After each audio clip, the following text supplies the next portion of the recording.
Before we get started with this episode, let me point out the obvious. It's the gift-giving season. But what isn't so obvious is that you can get your gifts and help out the podcast by going to comicsalternative.com/Amazon. Click through on our Amazon banner, and whatever you get during that visit, the Comics Alternative will get a few cents kickback. So get your Hanukkah, Christmas, Kwanzaa, and Festivus gifts through our Amazon associate links. It's a smart way to shop, and you'll be helping out the show. So let's get started with this thing. Here comes Santa Claus, right down Santa Claus Way. This is the Comics Alternative Interviews, another conversation with Noah Van Sciver.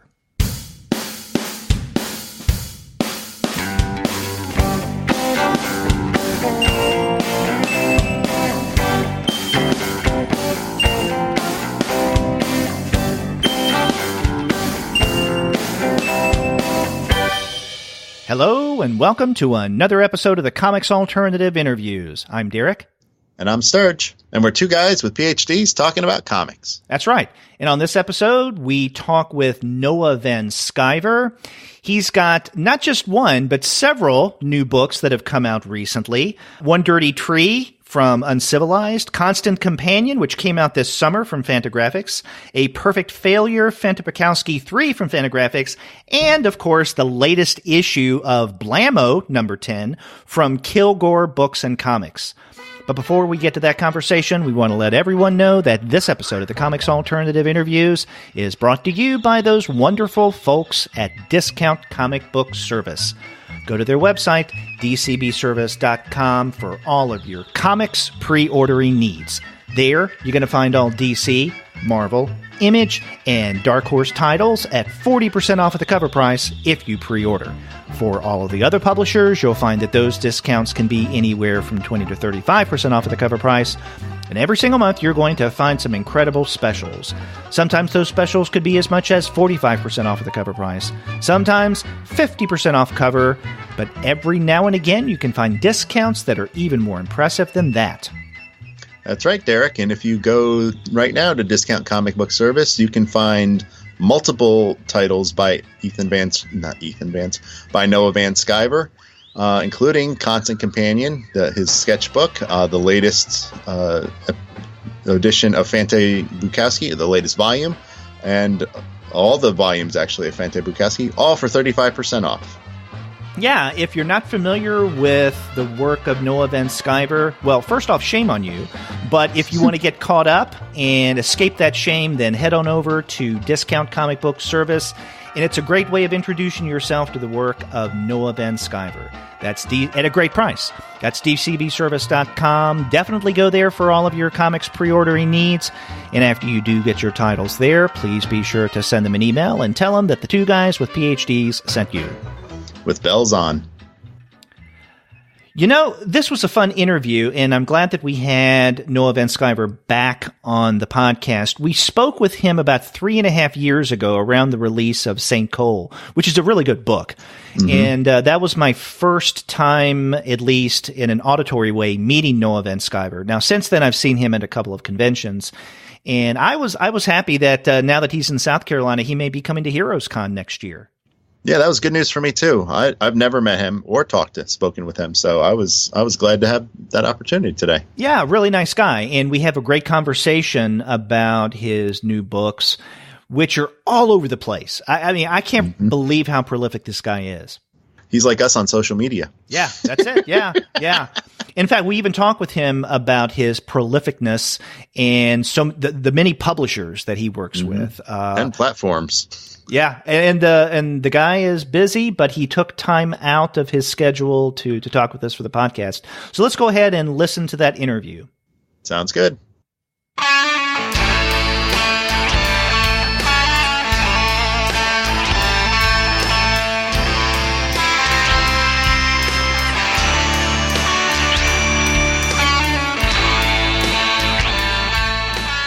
We are really excited to have back on the Comics Alternative Noah Van Sciver. This guy's really active. I mean, he's had several books come out this year. Fante Bukowski, book 3 came out in November. One Dirty Tree from Uncivilized back in October. And then earlier in the summer, he had from Fantagraphics his sketchbook, Constant Companion, come out. Noah, welcome back on the Comics Alternative. Thank you. In fact, I was checking it out to remind myself, you were on here, it was over 3 years ago. It just doesn't seem that long. In March of 2015, Andy Kunka and I talked with you about St. Cole, which had just come out. Yeah, time flew by. A lot has changed since then. And you have put out tons of stuff since then. Yeah, I'm a maniac. You are. Yeah, and one of the things, speaking to that too, let's not forget, Blammo number 10 came out this year too. Oh yeah, Blammo number 10 from Kilgore. Mm-hmm. Because I caught up on pretty much all your Blammos through their Kickstarter this year, so I'm glad to see you keep doing that. Yeah, me too. That was my favorite thing I put out actually this year. It was remarkably good. There was that one strip in the middle. It was vaguely Charles Schultz-ish. like a biography, and it really blew me away. Yeah. Thank you. That's what I do. Mm-hmm. And I wanted to talk about your prolificness that Derek brought up too. I can't remember where I saw it, but I saw just recently that you work basically 9 to 5 every day on comics. Yeah, well, it just started. It's probably the more healthy way, because when I just moved in with my partner Amy, and so she goes to work at 8:30, and then I usually start drawing around 9. Mm-hmm. And then she gets home at like 5:30, and that's when I just stop and leave my studio and go hang out, because I just had to spend time with her. But yeah, having that schedule has been really helpful, because I know I have this amount of time to get what I need to get done, and I'm under contract right now to do this graphic novel that like is the biggest thing I've ever had to do. So it's a lot of pressure, and I think I'm using my time more wisely, because I used to just draw whenever I felt like it, and sometimes I'd be up till 2 o'clock in the morning or whatever. It's really unhealthy. And speaking of that too, because I think that's, I mean, I write things too, and I tend to be like you. It helps a lot better to be on a schedule than to kind of just fit things in. Yeah. I mean, are there particular works in the past that, like, things that you were doing that you felt particularly suffered from your schedule? I mean, maybe the schedule, when I was working at Panera Bread and then trying to draw at the same time. I remember like St. Cole was something that was really hard to get done. I don't know if the work suffered. I can't really tell, Mm-hmm. And another question I had too, I was one of your Patreon supporters, and I really appreciated reading One Dirty Tree through there. And I think a lot of your Fante Bukowski you put out on Twitter. What kind of reactions are you getting from doing your work kind of electronically or through social media versus hard copies? Well, you get instant gratification. That's what I liked about it. And I got more feedback from doing Fante Bukowski like on social media than I will, after it's published. You'll get like a couple of reviews. Mm-hmm. But I like hearing about what people think of the work as it's being done, and it helps me shape it up a little bit and stuff. So that's like the best way I could have done those books. But I don't have anything, I don't have a Patreon or anything anymore. Mm-hmm. And I don't have a Twitter, of course. I don't know. Maybe I should find some other way to do that stuff. People do that stuff on Instagram now. Like Michael DeForge did his whole Richard Valley. Yeah. Leaving Richard's Valley. Yeah, he did it all on Instagram. That was I think Tom Scioli is doing like a biography of Kirby on Instagram. Oh yeah, that's fantastic. He's great. Yeah, and the Eminens are doing a relatively new webcomic, kind of a sci-fi-ish kind of thing on Instagram. Oh, okay. That's cool. Doing it on Twitter is probably the worst place to do something. I mean, Twitter, it's like, why would you that was a really stupid thing of me to do. It worked out fine, and then like after I was done with the book, I just deleted the Twitter account. But I was just like thinking like, well, what would be a good one I guess I could do it on Twitter every day. But yeah, Twitter that's a nightmare. Well, do you find yourself when you put your comics out on, some kind of social media platform, in the process of thinking through your narrative, do you pay attention a lot to the kind of reaction that you get, or is it not as helpful? I do pay attention, and it is helpful. I liked it. Like, yeah. Well, with Patreon, I did Fante Bukowski 2 on there. Mm-hmm. And then for the first Fante Bukowski, I did it on Facebook, and I think that's where it all started. I was just posting pages every day on Facebook, and people really liked it, and so that encouraged me to keep going with it. And then I used other, like then after I finished it on Patreon, I did One Dirty Tree on Patreon, but it was different. It's not the same as it's been published. I edited it a lot for the book version of it. Mm-hmm. Because when I was doing it on Patreon, I was just basically, there was no structure to it. I was just like writing stuff I remembered from my childhood and from this relationship that I was in right before I left Denver that was like really terrible. And I was just kind of exercising that, getting that stuff out of me. And it was just basically like forcing people to watch therapy or something. I don't know. And yeah. And then then I got approached by there's an Italian author named Igor, and he had a new publishing company called Blammo, and he asked me if I had anything that he could publish, and I just had that comic, and so I shaped it up for him.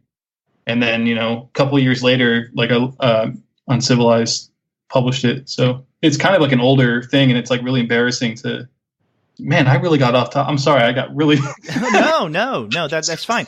It's so far off your original question, but yeah, if people give me feedback as I'm doing work, I find it really helpful, and it encourages me to keep going with something. Well, you were mentioning how you would originally put out Fante Bukowski, and so let's talk about that a little bit, because the third book, Fante Bukowski, A Perfect Failure, came out last month from Fantagraphics. I guess I have a few questions about this. I guess let's start predictably at the beginning. I mean, what is the genesis of Fante Bukowski? Book 2 came out, I believe it was last year, and then the first book, was it 2016? I think 15. 15? 15, yeah. Okay. Yeah, 2015. Where does it all come from? Yeah. How did you come up with the idea? Oh, I was just making fun of like self-important characters I knew when I was like, because back then it was like you had to be a cartoonist, you had to kind of come up through the zine culture. Mm-hmm. And so, you got to know like a lot of these guys who like thought they were like really amazing poets who people didn't appreciate and all this stuff. And I just got lumped in a lot. Like I'd be like, oh, somebody, hey, come do a reading at the zine library or whatever. And there'd be like a poet, like a local poet who's like reading his poetry before you. And it was just all the same. It was just the same character over and over again. So I was just spoofing that at the time and mixing my own self-importance in there, like a lot of the feelings I had as a cartoonist who like, I wasn't, it's debatable if I'm good now, but I definitely was not good at the time. And I was, but instead of like admitting that to myself that I'm not good at this thing, I had to basically delude myself into thinking that everybody else was wrong about me. They couldn't recognize what I was actually doing. And that helped me, keep going or something. So yeah, it's just like, it's a mixture of all that crap. And then by the time I get to the third book, it's not even really like that anymore. Like I've invented this character that now I don't even relate. It's not me anymore. It's like this other person that I know really well, and I can write him based on that. It's no longer on my own experiences, So it morphs. It evolves into that character. Are you finished with Fante Bukowski? I mean, 3 books is like a trilogy, and that's usually tidy. But is he a guy that you want to go back to at some point? I think I'm done with him at this point. Yeah. I could do like characters that are in his universe in the future if I feel like it, but I don't have any plans for that stuff. I think I'm just done. And I'm hoping I really hope that Fantagraphics will put out the complete works of Fante Bukowski in like a really pretentious hardcover and stuff. I would really love that. Like I've mentioned them before that I'd really like that, but I think that would be a few years down the line. Yeah, one of the things I love about those too are the covers, just because they're like not rip-offs or homages to the kind of books that he would be into. Exactly. How much input did you have into those? Did you design those too, or there's a really good designer at Fantagraphics named Keely McCarthy, and she did all of it. Like I would we got into like a really good working collaboration with each other where she knew exactly what I was going for. And like, I just turned the files over to her and she just went to town on it. So all the book as a book is like that's all her joke. That's all her like sense of humor. And like, especially the new book, that's just like a riff on David Foster Wallace. And the back of it has like just all this, they wrote this bio that's like totally asinine. Like it has like a fake photo of me. It's like some total pretentious jerk. And the bio is all like based off like the worst names you could think of for mini comics and all this stuff. And they just did a great job. And I think people believe a lot of that. Like they think that I actually am that pretentious or something, but that was like Eric Reynolds and Keely McCarthy at Fantagraphics, just like having a great time goofing on authors. Yeah, gotcha. That's one of the things I love about them. I mean, they look like the things that they're sort of mocking or sending up. So, the second one, how they did a Black Sparrow Press book, that was so beautiful. They like totally nailed it. It's like exactly what those books look like. It's just factotum, Yeah, it's really good. Another thing about this third book, Fante Bukowski, A Perfect Failure, it just strikes me that the ending is more tender that we get than are, I guess, the first two books. I think the insertion of Norma Lee and what she's going through, and especially her relationship with Fanta, is do I want to use the word touching? At least it approaches touching. Torching. I appreciate that. I think a lot of that was because I drew it last year. It was very the current era we're in right now. I just feel like it's so hateful. That while I was working on that book, I was like, I don't want to just like end this as like something kind of ugly. Like I want to, if I can make this something positive and nice, then that's the direction I should go in with that and do something different. I could have done something really like horrible and probably funnier and stuff, but I think it ended it in a good way. Mm-hmm. Yeah, and we get quite a bit of backstory of Fanta when he was Kelly, before he took on the name Bukowski, which I really enjoyed.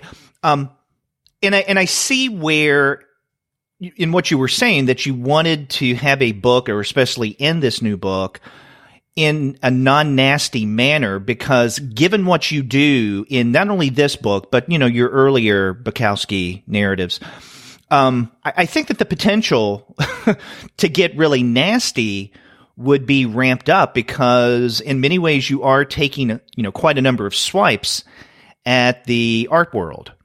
Yeah, it's true. And it in a way that kind of satirizes what not only your colleagues do, but also what you do. And again, I really appreciate that, but I could imagine that you could get so wrapped up in that satire that it starts to turn sour.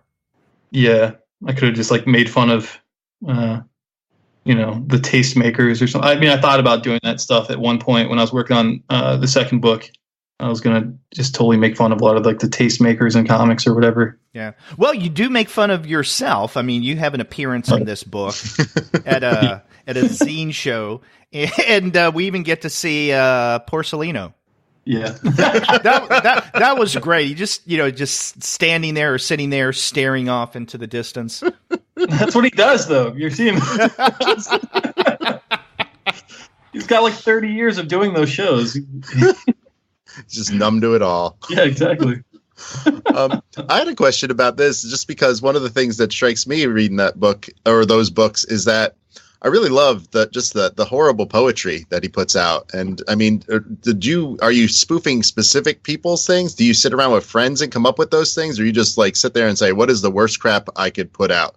Yeah, no, I just do it on the spot, honestly. I just make it up as I go. Well, you're really good at it. It's one of my favorite things of it. I'm like, man. Thank you. Thanks, I appreciate that. And we want to move to talk about One Dirty Tree, maybe? Because we came out with that this year, too. Yeah, sure. That's a much different book, it being autobiographical and all. And one of the questions I have is kind of, the reaction from your family, if you have any? I mean, writing about people that you know, I mean, do any of them, do you get pushback from them, or do they, you run it by them before you show things? How does that work? Yeah, they're not happy about it. I've had a few messages with them.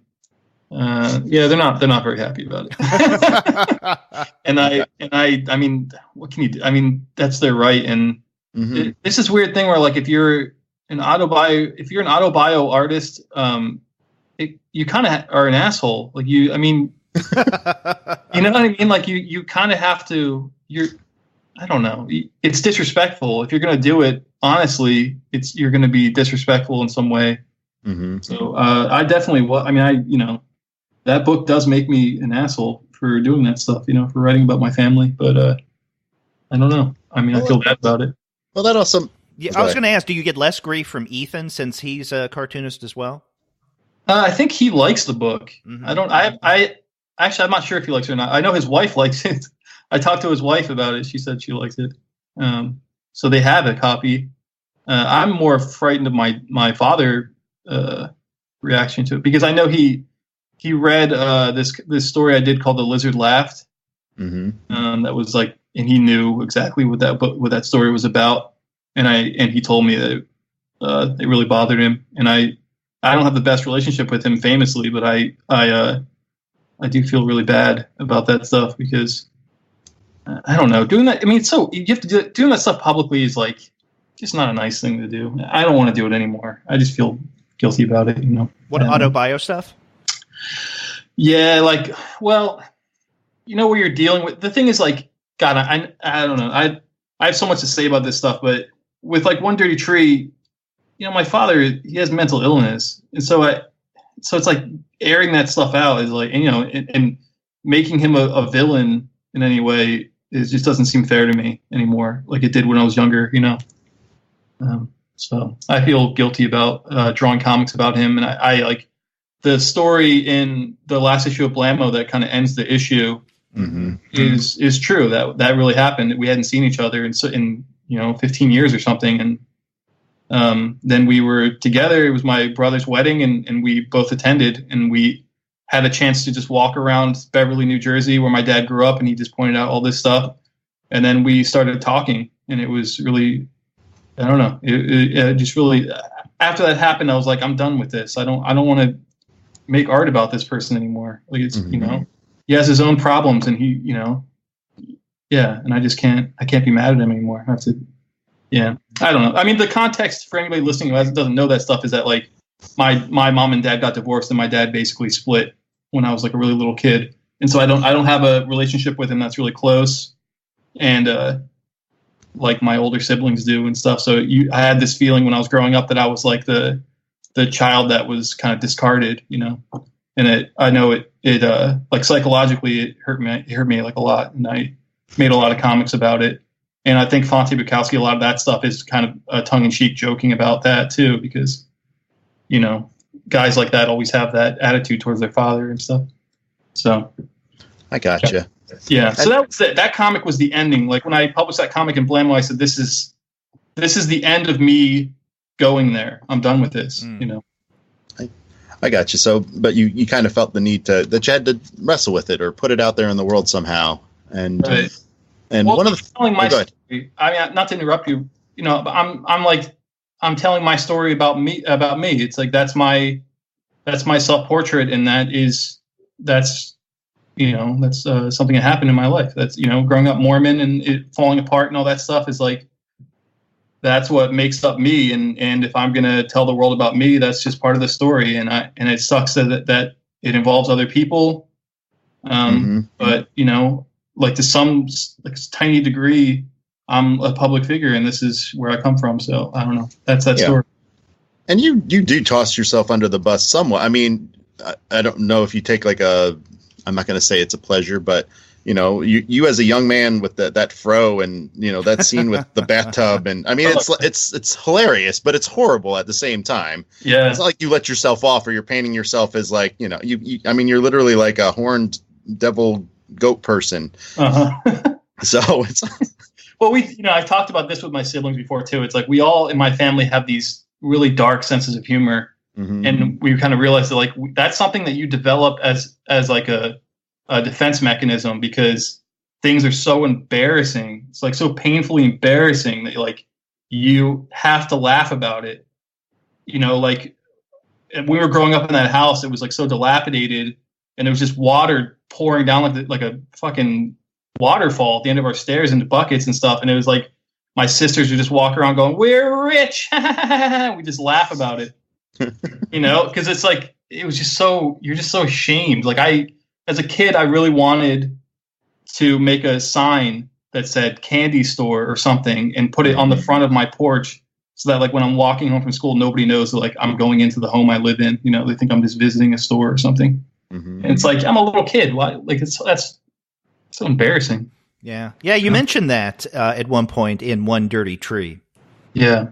Yeah. You know, it's interesting in that, I mean, I divide your work into 3, arguably even 4 categories. You know, there is this autobiographical side of you that we've been discussing, which we clearly get in One Dirty Tree, but we also get in some of your other comics, you know, some pieces in Blammo, definitely My Hot Date, which we reviewed on a previous episode of the Comics Alternative. Really good.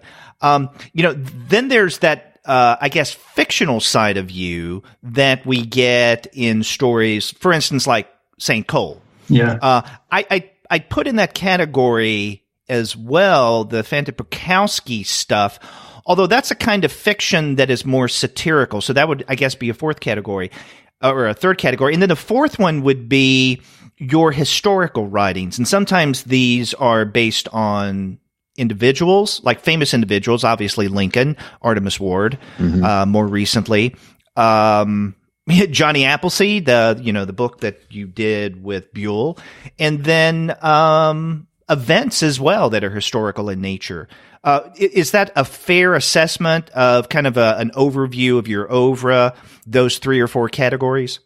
Yeah, I think you summed me up. Okay, we're done. Goodbye. Yeah. We had a good time, everybody. Yeah. Hey, yeah, like, it's weird. Like what I'm working on right now is the biography of like the life and death of Joseph Smith, the forming of like the Mormon Church, and that's like I'm so like into the history of that church right now. Like I've dove so deep into it that it's like that's all I watch on YouTube and stuff. And my girlfriend's mom was at her house the other day, and she was just like, You're not Mormon, are you?" I'm like, I'm not Mormon. She's like, "Let's see, you're reading the Book of Mormon." Like, you know, I have these guys from BYU coming to visit me like next week or something. She's like, "All you do is draw, you know, Joseph Smith. You're listening to a Mormon Tabernacle choir sing a Christmas song right now." Like, it's like everything, you know. It's like I've gone so far into it, but I feel like I had to because I want to make like the best book that I can, and working on this book is also sort of autobiographical because I grew up in the church and I left it eventually and stuff, but I'm just kind of circling back to my whole life and thinking like, oh, where did this whole thing come from? It's like it's all self-serving in a way, you know. So yeah, that's the thing. I'm still in history right now, you know. Is that the book that you referenced earlier that you were calling something that's going to be your largest or longest work? Yes, because it's 250 pages, which my average is usually like, you know, 150 or something like that, 180. And then it's in color. And the research that has been involved in it is like, I feel like I'm in jail or something, you know, because like I get offers to do all these things recently that I have to turn down because I just don't have the time. And it's just like, God damn it. Why? Like, when is this going to be? I want to finish this so bad, but I'm like 90 pages into it right now. So I'm chugging along. Now you have another biography with Buell coming out in February? Yeah, that's right. On Eugene Debs? Yeah. From Verso Books. God, okay. So you mentioned the publisher. I have to say, I don't know how you can keep track of what publisher you're working with. I mean, you're working now with Verso. You did a lot of work with Kilgore. Obviously, there's Fantagraphics. More recently, Uncivilized. You also have Youth is Wasted that came out through Ad House. And that's not even all the publishers. So, man, why not anchor at maybe one or two? Let's say Fantagraphics and then maybe Kilgore again, because you have a close relationship with Dan. Why not anchor yourself at those publishers instead of going out? I mean, are you, like, for instance, made offers by Uncivilized? Yeah, that's exactly it. And also, I mean, I have like weird reasons for each one. Okay. I think like Paul Buell approaches me and says, I have this contract to do a book about Eugene Debs with Verso. And, I liked working with you on Johnny Appleseed. Will you work with me on this? That's how that happened. So then I have a book coming with Verso. Uncivilized is like, I knew Tom Kay when like really early on when I was just touring around with John Porcellino and we were friends. And he started Uncivilized, and he asked me if I would do a book with him. And then, like, years later, like I had mentioned earlier, I had that Italian publisher, Blammo, put out One Dirty Tree, and so I already had that book. And so I said, oh, well, you can publish this book if you want. And Fantagraphics are, I feel they're more of my family as far as, like, a publishing company. So I work with them on, like, any, like, things that I just want to do. Yeah, I don't know. I mean, Fantagraphics, I feel like, is my main publisher, but there's different reasons, like people just come around and ask if you want to do something for them, and they have projects in mind already. So that's how it happens. It gets divided up, and then Kilgore Books is my buddy Dan. So we've always done Blammo together. Mm-hmm. Yeah, I don't know. I mean, I know you're right. It probably would be better to anchor myself to one publisher, but then I would have like 4 books come out this year from Fantagraphics. And I don't know if they're into doing that. That's true. Yeah. And one question I kind of have, too, is just from your comment earlier about Blammo, you're saying it's your favorite. And I agree. I think for the size and the amount of content, it's got so many incredible little stories in it. And it really blew me away. Thank you. And would you say that you do the other books to kind of pay the bills so that you can do Blammo, or is it some, like, how would you describe why you keep doing it? Well, I keep doing it because there are certain stories you have in mind that are better as a short story. Mm-hmm. Like there were 3 graphic novels that I really wanted to do after I finished St. Cole, and one of them was Little Bomber Summer Period that was in Blammo 9, and that was supposed to be a graphic novel. It was like a bigger story, and then I realized if I shrunk it down, it'd be a stronger short story. So I did that, and then the second one was Burning Brigsby, which was supposed to be also like a giant story that got really more involved in like the siblings' father and that whole relationship and stuff. Mm-hmm. And then I realized that would be way stronger if I just tightened it up and made it a short story. And then the third one is one that I already like made half of the book already, but I feel like it would just be way better if I redrew it as a short story for the next issue of Blammo. So I don't know. It's just like some stories are just way stronger if you can just condense them, and you need a place for them to go, and you have your comic book series for that thing. I don't know.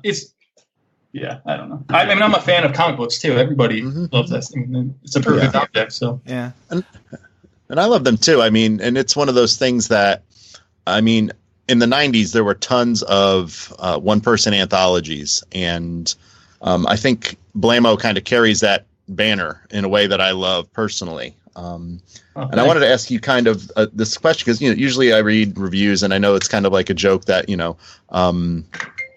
like, oh, that's me. Sorry, guys. That was my phone ringing. Put it on silent. Okay. You read reviews and it's a joke that what? That there's a joke that R. Crumb, like, oh yeah, he's influenced by R. Crumb, like, and you mentioned he's one of your favorite artists. But one of the questions I had, being that I don't stalk you on social media, but I do follow you around. And last year you got a commission by Joe Matt, who did Peep Show, and I don't think does comics anymore. And is he a big influence on it? Because it strikes me with that whole autobiographical, and he went through this whole issue about how people different people took things that he was doing and did not appreciate it. But I love the fact that I even saw a Joe Matt comic, and I hadn't seen one in forever. Was he a big influence on you, would you say? Yeah, that whole pack, the Toronto Three, were like, I love all of them. And Joe Matt's comics, I think I reread them once every year. And same with Seth's It's a Good Life If You Don't Weaken. I reread that every year. And yeah, they're big influences on me. They're really funny, and their stuff is just so entertaining. He hasn't done comics in a long time, I guess, but do you correspond with them?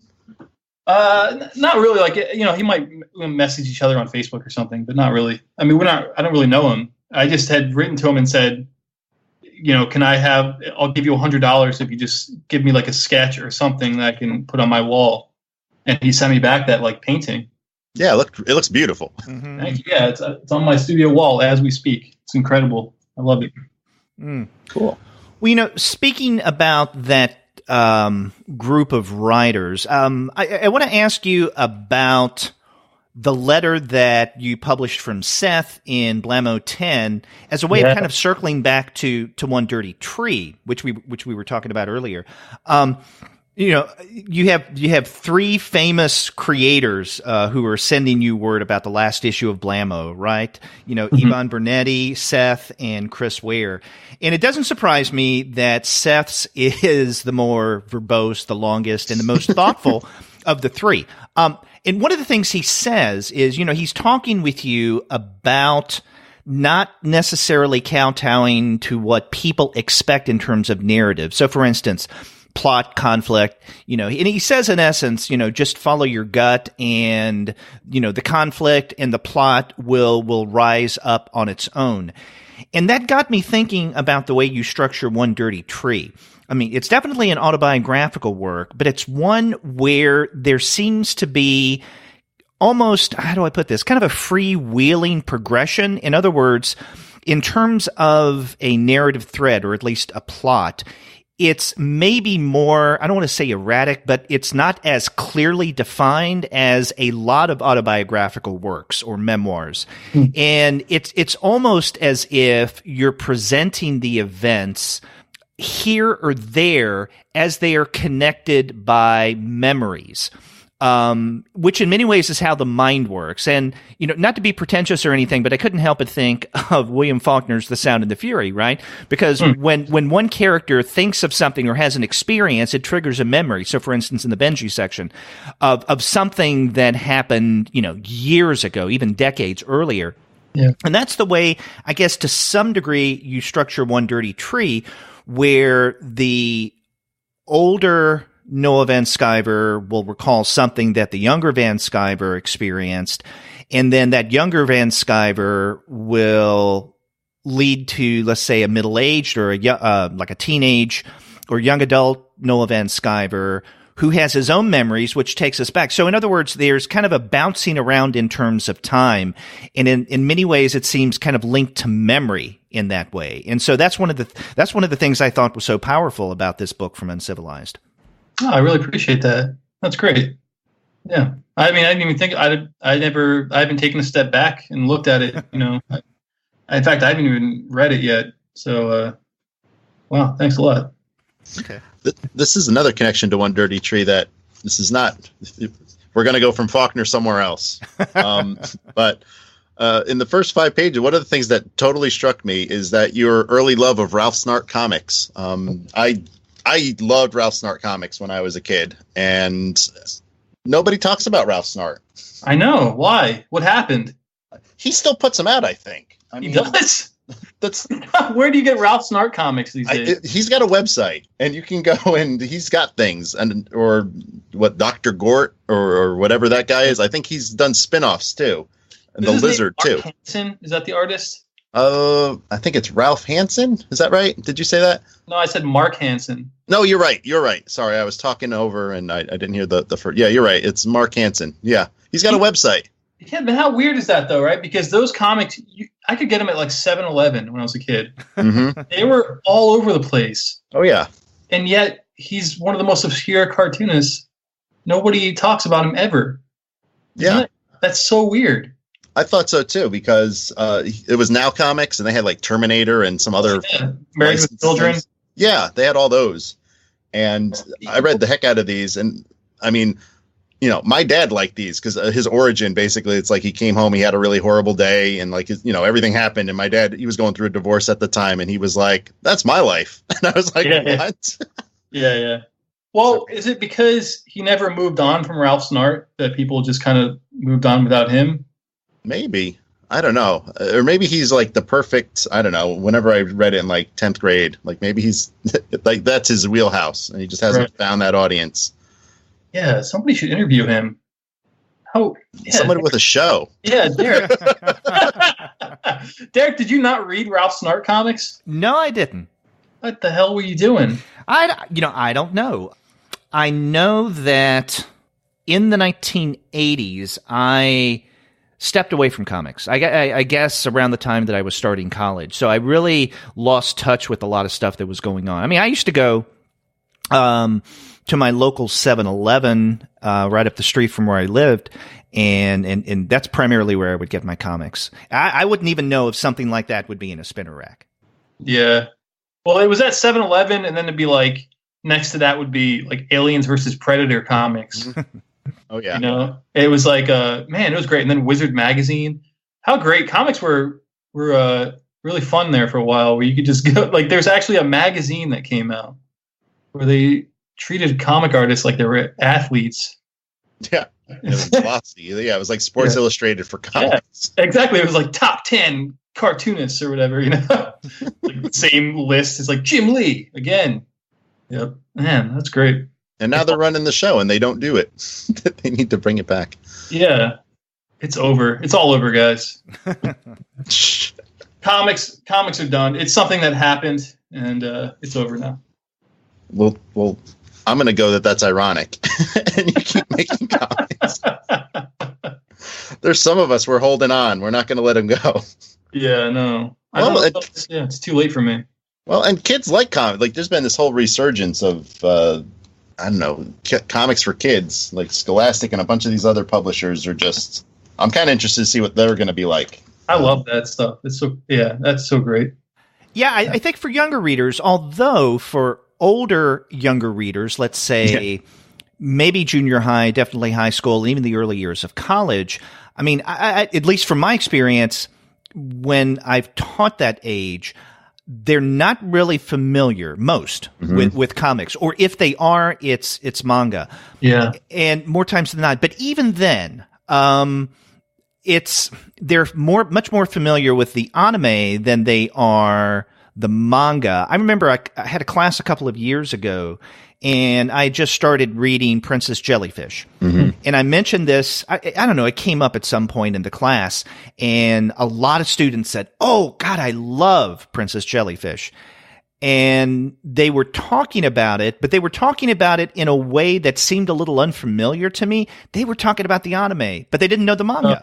And I found that with a variety of other titles, manga titles as well. So, for instance, I would mention One Punch Man. I just started reading One Punch Man that one does, and they were talking about the anime version, but not the print. They say, "What is this print thing you discuss?"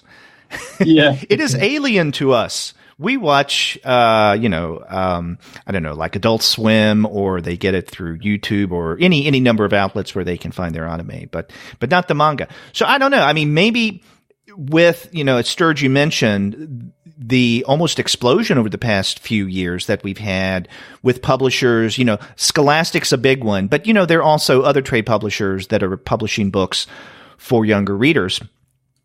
And I'm wondering what kind of effect that will have on comics readership as they age. Yeah, and I'm wondering about also the inspirations and what they're going to latch onto and not. Because I mean, joking about the Ralph Snart, I did love Ralph Snart. Oh, me too. Yeah, it's great. But even talking to my some of the college kids, I teach a superhero class where half the kids have read comics or half the kids haven't, and they read. Some of them read manga, but like Derek said, they watch a lot of anime, and they watch things like, there was something called Fooly Cooly, which I had no idea what it was, and there's only like 6 episodes of, and it's mind-bending weird, and I had no idea what was even happening, but I tried it because I was like, they were saying it was amazing, and I'm wondering what the things they're going to produce are, like, because I think at some point if they stick with some of these people are going to stick with comics and they're going to make comics, and I'm kind of interested to see in the next 5 to 10 years what those comics look like and who they're aimed at too, because I think that high school to university level age level, like I'm kind of interested to see what's going to be pitched at them. Yeah, it'll be interesting. Yeah, maybe it's your stuff. Yeah. I don't think so. Yeah. Well, it's web comics as well. I mean, that was another thing that I found, that whereas at least high school, early college age readers, they will maybe not gravitate toward print anymore. As I mentioned, they were much more well versed in the anime versions than the manga, but they definitely loved web comics. I mean, that's how I found out about Homestuck. I did not know about this, and my students pointed it out. They were fanatical about it. And so I checked it out, and it was indeed weird. But they're much more well-versed in web comics than they are in print comics, I found. Yeah. Well, maybe I should start a web comic. I was going to ask that. That was my question. Because you've been playing around with all these electronic formats of sharing comics. I mean, why not a web comic? Well, where do you go? How do people find web comics? Is there like a site that is like a syndicate or something? How do you do it? Well, I would think, I speak never having done a webcomic, but I would think that it's not completely dissimilar to the question, how do you find a podcast? You put the word out, it is spread through word of mouth. I mean, you can use social media to get the word out. I know that there are some creators who join, I guess you could call them collectives, like Hiveworks, and that's a way, I think, to really get word out, or outlets like, let's say, Webtoons. Yeah. And I know that a lot of people, in fact, I would say fairly well-established creators have used Webtoons as a webcomics platform. Yeah, I've read that one, and they struck me because I was surprised. I mean, we go to Heroes Con every year, and this year they had a huge booth. Oh God, yeah, they just started doing that this year. It was like a corner of the con, and like everyone, like every other person had a handbag from them. It looked like to me, and it struck me as like their presence. Usually I don't think about. I have the app, and I do read some things on it. And like Derek said, there's some established people that have done comics on it. Like Dean Haspiel had some of those Red Hook comics that he does. Oh yeah, that's where Red Hook got started. And Katie Cook does one I like, and there's a bunch of other ones. Dan Scotty. In fact, on our latest webcomics episode, we discussed Scotty. He has a really good webcomic called Lavender Jack. Mm-hmm. That he puts out. Yeah. And I mean, a lot of the stuff on there looks more like anime inspired or manga inspired to me, but it's not all that way. It's all over the place. But I mean, that's I don't know if that's a collective or that's a publisher, but it's there. Mm-hmm. Are both of you living in North Carolina? I'm in Knoxville. I'm in Tennessee, so I'm close. And I'm in Charlotte. Yeah. All right. Now you just moved to South Carolina. Yep. and tell me again, where in South Carolina? I'm in Columbia. Okay. So I think you told me in an email why you moved down to South Carolina, but why did you? It says your girlfriend's job? Yeah, she was working at the Billy Ireland, and she applied for a position as the art curator of the State Museum here, and she got the job. So cool. It just seemed like too good of an opportunity to pass up. So we moved down here together, and we're here in this neighborhood where they're working on the sewers. So we got sewer rats. All of our neighbors are saying there's sewer rats coming up through their toilets. So I'm here waiting. It's going to be like playing a game of whack-a-mole. My toilet's here. Yeah, that's fun. I was going to ask about the comic scene in Columbia, South Carolina. What comic scene? If you know of any comic scene in Columbia, South Carolina, let me know. I don't know anybody here that likes comics at all. Okay. I got a friend that grew up there, and he's into comics, so I'll ask him. Yeah, I don't have any friends. I sit here and draw all day alone, and then I watch Bela Lugosi meets a Brooklyn Gorilla at night. That sounds perfect to me. Right. Go out and rake some leaves. Yeah. Hey, but I had a question too about the Billy Ireland experience. How was that? How was it being there with comics? Speaking of a comic scene, Man, I was really lucky. I don't know why more cartoonists don't live in Columbus, Ohio, because it's really good for comics. And that was a great museum to live next to, because all the artists would come through town. So it was like I was constantly getting visiting friends. Mm-hmm. So that was really amazing. And I took advantage of their collection. I would go into their reading room and just look at, tear sheets of Little Orphan Annie or something. I really love that place a lot. It's great. I just donated the first Fante Bukowski book and St. Cole to them before I left. So oh, wow. That stuff in their collection. Yeah, I see things, from their collection, and I need to get there, is what I know. Oh, yeah. Go during CXC. That's a really good time to be there. Okay, I need to do that. Yeah. When is that? It was in September this year. I think it's usually in September. See, the reason I haven't gone there to the Crossroads is it's around the time of SPX. Yeah. And so, I don't know. I really enjoy SPX. In fact, I think that's the last time I saw you, maybe a couple of years ago. Noah. Yeah, that's right. Yeah. You had just, I think, started growing had grown your mustache at the time. Yep. But I think that's the reason. And that's the reason why I haven't gone to Cake, is that Cake is around the time of Heroes Con. Mm-hmm. And, I can only afford to go to so many places. Especially traveling long distances. Heroes is in my backyard, so of course I go there. SPX, it's a few hours up to Bethesda, but it's not that bad. Mm-hmm. But if I went to, Crossroads and then SPX, I don't know. I think that'd be a little too overwhelming, as much as I would love to do it. Yeah. Well, you got to have when your book comes out, that's when you'll do it all. That's it. I want to go to Heroes Con. I went to Heroes Con in 2014, and it was awesome. I love that show. And now I'm not too far away from it, relatively speaking, so I should go try and do it again. You should. It is a great, Sturge goes, I go. I think Tom Spurgeon goes too. Yeah, he does occasionally. And 14, that's when Youth is Wasted came out. Is that? Did you go there for that? Yep, I went there and sat at the Ad House table. Oh, yeah. That was really great. Man, have you guys listened to the YouTube videos of Ed Piskor and Jim Rugg going through issues of Wizard magazine? I haven't yet. I've seen them on social media. I know I follow Ed and I think Jim, but Ed's been showing them off. I haven't listened to them yet or watched them yet. They're so entertaining. I love them. It's an education in a 90s superhero comics. Those guys know everything. And to me, it's one of those things that my friend that's from Columbia and I talk about this actually, but his name is Robert, and I'll put you in touch. Well, I'll ask him who's around. He's like, yeah. Well, he lives in Georgia. He's in Athens, Georgia, so he's there. Oh, okay. So he's no help to you in Columbia unless he goes there.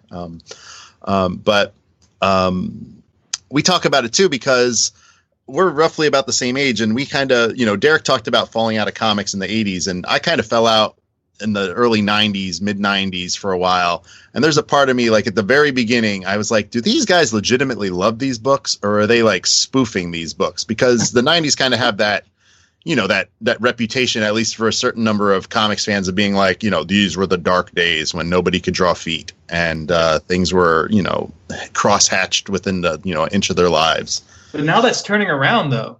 People actually, now they like revere those comics.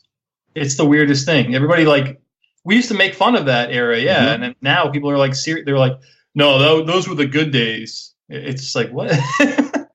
Well, it's kind of like when the artist kind of sees the reins in a lot of ways, or like the creator-owned comics. I mean, they've always been around, but not as large, as a mass, I guess, or as visible, as when kind of Image started out, and right. And now we kind of live in the age where there's a lot of creator-owned things, or, people kind of, can pick or choose their publisher. You can publish with 6 publishers if you want to, Noah. Sure. I think he already does. I was going to say. I'll slow down. Oh, don't. Yeah, I was going to say. Yeah, because, they're your own books, but you're also in a variety of anthologies. I've really liked your stuff in the Now volumes. Mm-hmm. Oh, yeah. Thank you. Mm-hmm. There's a new issue out that looks amazing. It just came out this week, I think. Okay. Well, we have, up until this point, I think the first 4 issues, we have reviewed every issue of Now that has come out. So, Sturge, we have to, I guess for January, discuss Now number 5. I'm teaching a graphic novel course this spring, and I put it on I put the latest issue. I put 4 because I couldn't order 5. College bookstores don't want to order books that aren't published yet. But I got book 4, so that's required reading. Yeah. I was supposed to be in it. I got bumped. But oh well. That happens. Damn, Eric. I know. Yeah. Never happened, Eric. Yeah. Well, on the topic of Fantagraphics, I want to ask you about yet another release that you had come out this year. I think it was in July, and this is Constant Companion, your sketchbook.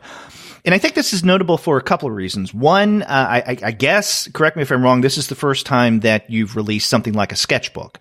Unfinished, I guess we could say, work or things that you had worked on and maybe didn't go on to develop in a more polished way. It's also significant in that it's come out through Fantagraphics' Fantagraphics Underground imprint, or as some people call it, the FU imprint. Yep. Now, when I know that when Fantagraphics first started FU, that imprint, I think, if I'm not mistaken, they limited the availability of these texts only through Fantagraphics. So you couldn't get them on Amazon, you couldn't get them at a bookstore, you could only get them through Fantagraphics. But I think by the time that Constant Companion came out, they had changed that policy, correct? Yeah, I think you're right. I don't know why they did that. What makes it underground anymore? I'm not sure. I mean, I know the print run is smaller. I know that.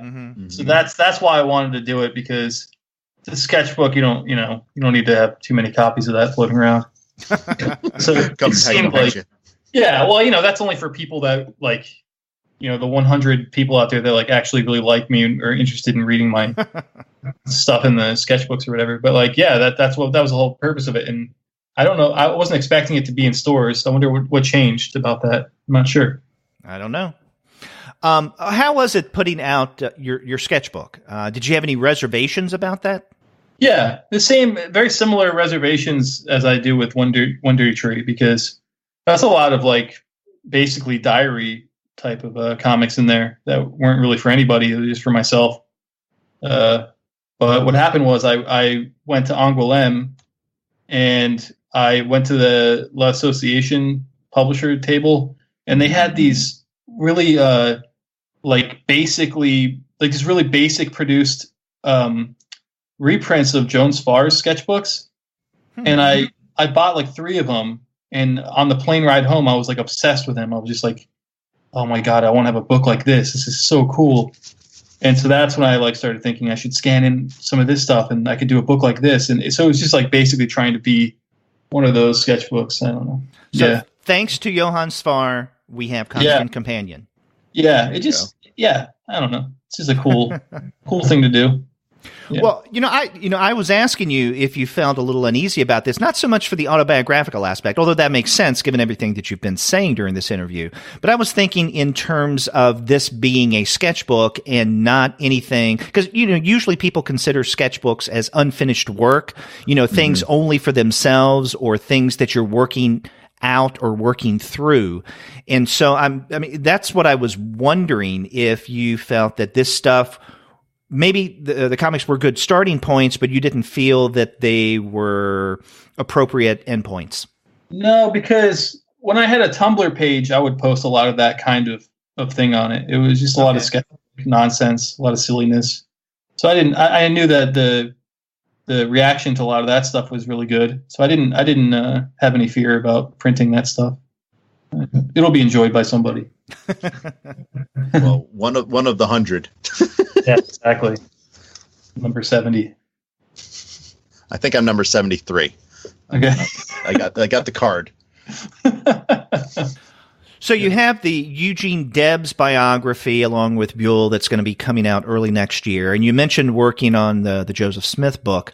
Are you working on, I'm assuming not memoir autobiographical text, given everything you've said, but maybe more fictional or even satirical work right now? Or any plans for in the near future? I mean, I have a lot of plans. I was taking a shower this morning. I was thinking about doing a sequel to Pinocchio.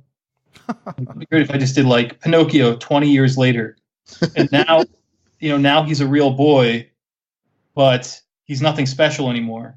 He was special when he was like a wooden puppet who could talk and everything. Now he's a real person, and he just has to deal with that. Now he just has to pay his bills, and nobody cares.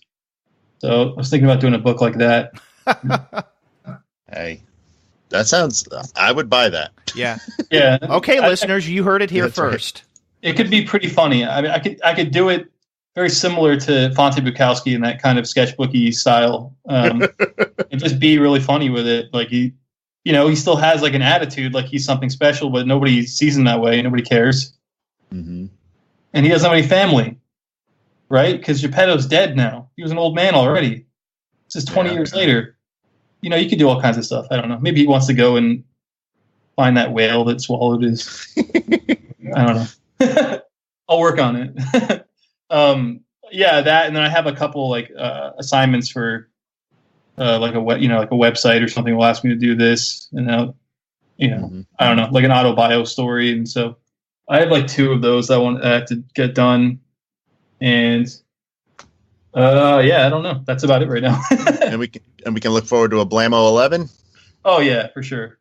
In another couple years. Yeah, exactly. I got to finish this Joseph Smith graphic novel, and then I'll get to work on that. You mentioned a website, and I want to ask you about, a friend of yours that you actually had a website with, and, Joseph Remnant. And I had the pleasure, and I loved his book from last year, Cartoon Clowns. I thought it was fabulous. And you point this out at the very end of Blammo number 10. You say that it's a great book, and it is. And I had a great time talking with Joseph. And I was asking him about, at one point, I think, the origins of Cartoon Clowns. And he mentioned that he started it on a website that the two of you had together, but then you eventually decided to take it down. So I'm curious why you guys decided not to do the website anymore as an outlet for your work. And, was this a mutual decision? Is something that you just, I don't know, became disenchanted with? Did you find that it wasn't the most appropriate or even lucrative outlet for your comics?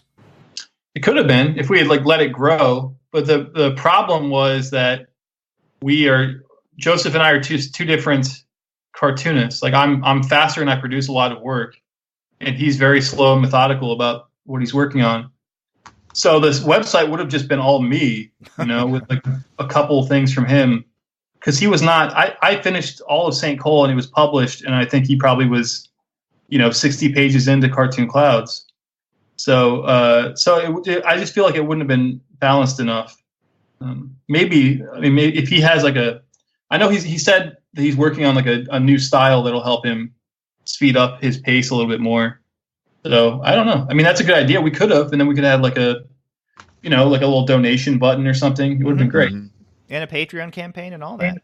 Yeah. And I wanted to bring other artists in on that too. I wanted Chuck Forsman. I feel like Chuck Forsman would have been a good one to have on there, because at the time Chuck was doing The End of the Fucking World, and it just seemed like the same kind of cartoonist that I was, in a similar. We were doing this weird kind of fictional stuff. I don't know. It just felt like it would have fit, but yeah, it just never gelled. But Joseph Remnant is one of my favorite cartoonists. I'm not saying anything to slight him. He's one of my favorite cartoonists, one of my favorite people. And you should buy that book. Yes, definitely. It was one of my favorites from last year. Yeah, me too. It's really great. And you did publish with Chuck. You did a mini comic with Oily Comics back in the day with Chuck Forsman. Yeah. That's right. And now he won't return my calls because he's he's got a TV show. Come on. Yeah, exactly. Yeah. Big time Forsman. Yeah, I did. Blizzard laughed with Oily Comics, and we also did a little interview zine where we just chatted with each other, and we published that. I'll see him. He's going to be. I'm going to Angoulême next month, and he'll be there.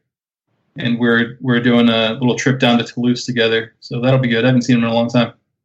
That's fun. I see him at HeroesCon pretty much. He's at HeroesCon almost every year. He always remembers who I am, so I appreciate that. Yep, he's got a good memory. He's a good guy. Yeah, he's got something new coming out. At least to supporters on Patreon early next year, I hear. Oh, really? Is it? It's not the superhero. Whatever. I can't remember what it's called. I'm not sure, and I heard it. And who knows how correct this was? I don't know. Last week I was listening to another comics podcast, and one of the co-hosts, whom I have no reason to doubt in terms of his acumen and truthfulness, stated that there's going to be a new series that he's going to be coming out with. So right now he's doing Automa, which okay, that sounds familiar. So he's doing that now. Yeah, I'm one of his Patreon people. He's, I think, I want to say 6 or 7 issues in. Like, he does a mini a week. Not a week. That would be impressive. Yeah. A mini a month. Okay. Well, roughly. Maybe it's something else. I don't know. Maybe the guy I was listening to got his times mixed up. Who knows? Cool. I was going to say he's fighting the Van Sciver for the prolific title. You can have it. Well, Noah, in the coming year, where can people find you? In other words, as of now, what cons do you plan on attending? Nothing in the United States. I don't have any. I mean, I might go. I might do HeroesCon, I guess. But I don't have any. I haven't been invited to anything. I'm going to Angoulême, and then in June I'm going to a show in Norway. And I think that's all I have. I don't. I'm just like wanted to buckle down and work on this book. So I'm sorry. That's okay. When do you anticipate the completion of the Joseph Smith book? 2020 or something. Okay. Yeah. And I know the best laid plans and all of that, but you're shooting for 2020. Yeah. And it's from Abrams, who I've never worked with before. So yet another publisher. Wow. You're racking up quite a collection. I know. I'm so embarrassed now. Like I can't believe. Oh no, I think that's good. Oh my God. And that's one of the things that made it really interesting, getting back to One Dirty Tree, this autobiographical work, because at one point we see that you're at work, I guess at the Paneras, or maybe it's at the bookstore, I can't remember which, but you get a letter from Fantagraphics saying that they're interested in the hypo. No, Fante Bukowski. Oh, that's right, the Fante Bukowski. And they're all excited about it. That's right, because by that point you'd already come out with the first book, the hypo. Yeah. There's the Fante Bukowski, and you're all excited, and you say, hey, maybe I can quit my job at Panera and just work weekends at the bookstore. And the reason I mention this is that, where you were then is, or at least it seems to me as a reader, is vastly different from where you are now as a cartoonist, in that you're all over the place. Yeah, I know. And you're getting recognition from people like Seth and Chris Ware, all over. Yeah. Well, but it did work out. Like, I mean, I was able to quit that job around that time and become like a full-time cartoonist. So, yeah. I don't know. I don't feel like I still feel like I'm trying to make a name for myself, honestly. Like every time you start climbing up a pile, you think once I get to the top of this pile, I'll feel like I am somewhere, and then you never are. It's just you look over and there's a bigger pile for you to climb. I don't know. It's just maybe I just sit alone too much in a room. It's possible. I think you're at the top of your pile. I'm just going to say that. Thank you. And I mean that as a compliment. It's a good pile, not a smelly one. Yeah. Yeah. Yeah. No, I have a couple more questions about Blammo. One relatively brief answer, I'm sure, and then the other maybe a little more involved. One of the things I noticed when I earlier this year got my copy of Blammo number 10, it seems to be a reference to Moby Dick. Oh yeah, the cover? Yeah, the cover. But you know what? This is going to sound like I'm lying, but it really was not. I didn't even think about Moby Dick. It wasn't supposed to be a white whale. It was just supposed to be it was just going to be a blue whale or whatever. And then I don't know, somebody recommended that it be white. I honestly did not connect that until I realized what I had done. And I was like, oh, people are going to think I drew Moby Dick in this issue. But it was just based off like an old print that I had on my wall. It was different, but it's based off of that. Oh. And yeah, no, I'm so sorry. Well, that's okay. No. Given your penchant for writing about historical figures like Artemus Ward, like Joseph Smith, like even in Blammo number 10, Mark Twain, I thought, okay, so this is another literary reference. And so there's going to be something in this issue of Blammo about Melville, specifically maybe even Moby Dick, but there's not. So I wasn't disappointed. Don't get me wrong, but I was just curious. So the whale was not supposed to be white. No, it wasn't. It's blue. A white, it would have, okay, so if it was blue in that image, it would not have stood out. Like the image, I don't know, like against the blue water and stuff, like it's just better. It's a more striking image if it's a white whale. Yeah, true. Then the other question I had is, and you referenced this almost in passing earlier in the conversation, but the story Burning Bigsby. And I'm wondering now, we get your satiric take on art and comics and cartooning in the Bukowski narratives. This seems to be a much more somber, even darker take on your medium, your chosen medium. And I'm wondering if you could speak to your intentions in at least this longer piece, Burning Brigsby, that comes almost exactly in the middle of Blammo number 10. And then we have one strip on the back cover, Brian Brigsby, where you basically blot out his face. Yeah. Well, it's about like the desire to create art, but without the desire to be a public figure. And how he was, the character, the author, what we know about him is that he was using his comics as an escape from his life, which he was not happy in. And then he found fame kind of accidentally, and he didn't want it. People like attached themselves to his creations and stuff and made it into something really big. So he kind of did the J.D. Salinger thing where he just disappeared, became like a really private person.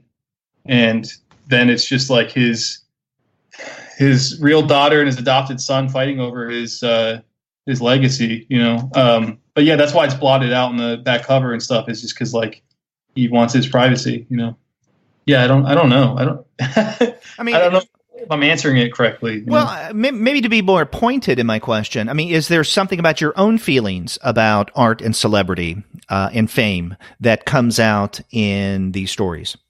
Well, I'm not like I have a weird thing because I swing back and forth on this. Like I kind of like not being like, I don't want to be a public personality. I don't have the brain for it. I'm not a good talker. And I think I go back and forth on it. Like I want people to read my comics and I want them to sell well for the publishers. And so I feel guilty if I'm not out there. Like I only have like, even now I just have Instagram and Facebook and I don't even really want those, but I know that I have to do that. And so it's this weird dichotomy of like, I want people to read my art and to appreciate it, but I don't, I don't want to be a part of it. I don't know. It's hard to explain, I guess, but I constantly feel like I shouldn't be in the public. But in this day and age we're in, you have to be in order for your books to sell. It's a big, people attach you to everything that you do. So, yeah, I don't know. I guess maybe it has something to do with that too. Okay. Well, Noah, I want to thank you for taking the time to come back on the Comics Alternative and talk about your recent releases. A Perfect Failure, Fante Bukowski 3, which came out last month from Fantagraphics, One Dirty Tree from Uncivilized, an October release, and then before that, over the summer, your sketchbook, Constant Companion. It's really been fun talking with you again, and I look forward to seeing you. Both of us look forward to seeing you, we hope, at HeroesCon. Yes, right. That's fan number 73. I'm expecting it now. Thank you. I hope you guys can chop that up in some way to make it listenable. Oh, it's been fun. It's definitely listenable. Yeah. I mean, I think we've asked a bunch of questions. There's some tough things. I mean, your work it's complex. It's got a lot of nuances. There's a lot in there to take, and you put yourself out there. And I mean, I appreciate it. I applaud you for it. I know it's not the greatest thing in the world, or at least you're not instinctually feeling like doing that. But I think it's amazing. I think it's moving, and I applaud you for that. Mm-hmm. Thank you so much. I appreciate that.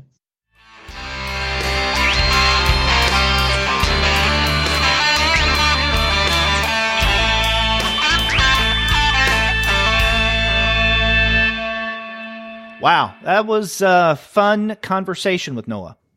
Yeah, I really enjoyed getting to talk about Ralph Snart with somebody. Yeah, I'm sorry I couldn't join in an informed manner.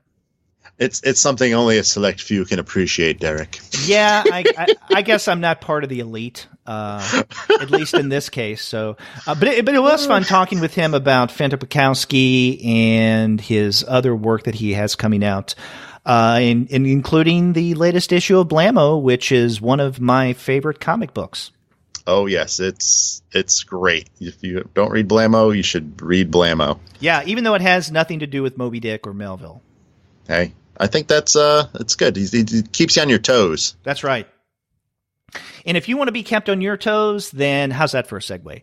Definitely check out the website of our sponsor, Discount Comic Book Service. They have a lot of books at great discounts. They'll keep you busy reading. And in fact, if you go there right now and do a search for Noah Van Sciver, you're in luck. You're going to find a variety of his books at great discounts, 35% off. You have all 3 volumes of Fante Bukowski. You have his sketchbook, Constant Companion, Saint Cole, Disquiet, a collection of stories, and his first book, The Hypo, all at great discounts, 35% off of the cover price. That's dcbservice.com. And after you do get your titles there from Noah Van Sciver, get in touch with us and let us know what you thought about our interview with him. If you go to our website, comicsalternative.com, you'll find that you can leave us a voice message online via SpeakPipe. Or you can call us the old-fashioned way. Pick up your phone and dial 4153-COMICS. That's 415-326-6427.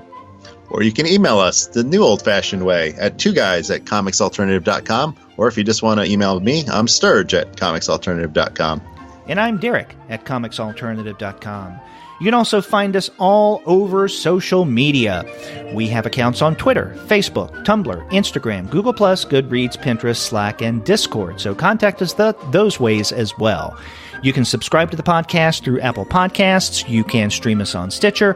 You can also find us on Spotify, on Google Podcasts, on TuneIn, and on iHeartRadio. But you can find every single one of our podcast episodes, as well as the reviews and comics-related commentaries that we post on the blog, simply by going to our website, comicsalternative.com. That's right. Yeah. Tell them we sent you. Mm-hmm. And Sturge and I have more interviews lined up for this year before we get to the end of December, so be sure to check back for those. Until then, I'm Derek. And I'm Sturge. Take care. Peace.